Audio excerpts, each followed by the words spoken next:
You won't believe this, but freezing pizza dough makes it more delicious. It's true, when you freeze it, the dough gets more flavor from the slow fermentation in the freezer.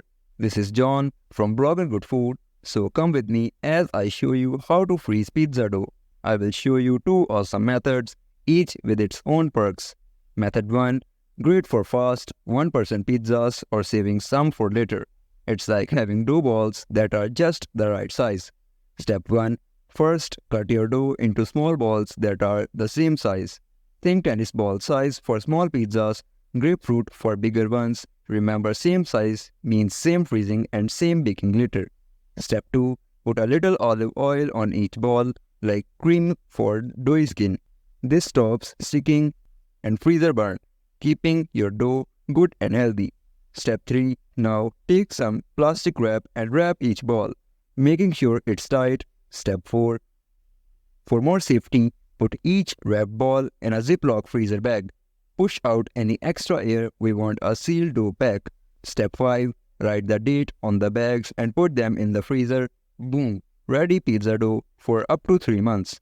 Method 2. Perfect for making lots of pizza for a big crowd. Imagine having a frozen pizza kit that you can use anytime. Step 1. Gently pull your dough into a rectangle on a surface with a little flour. Imagine it's a blanket that needs to be opened. Step 2. Put oil on the dough, then roll it up tight like a yummy scroll. This makes layers that will bake well later. Step 3. Put the rolled up dough in a pan with some oil, tucking the ends in a doughy like cinnamon roll.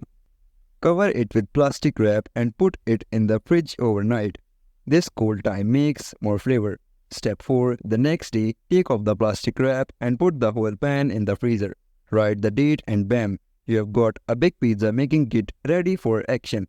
Pro tip: no matter which way you choose, thawing is important. For small balls, just move them to the fridge 24 hours before pizza time. For the big piece, take it out 12 hours before and let it rise at room temperature. Now, once thawed, your dough is ready to be stretched, topped, and baked to golden perfection. Remember, frozen dough might need a few more minutes to bake, so watch it. With these easy tips, you'll always be close to homemade pizza nights. Don't forget to check out our website bloggingoodfood.com for more yummy recipes and tips.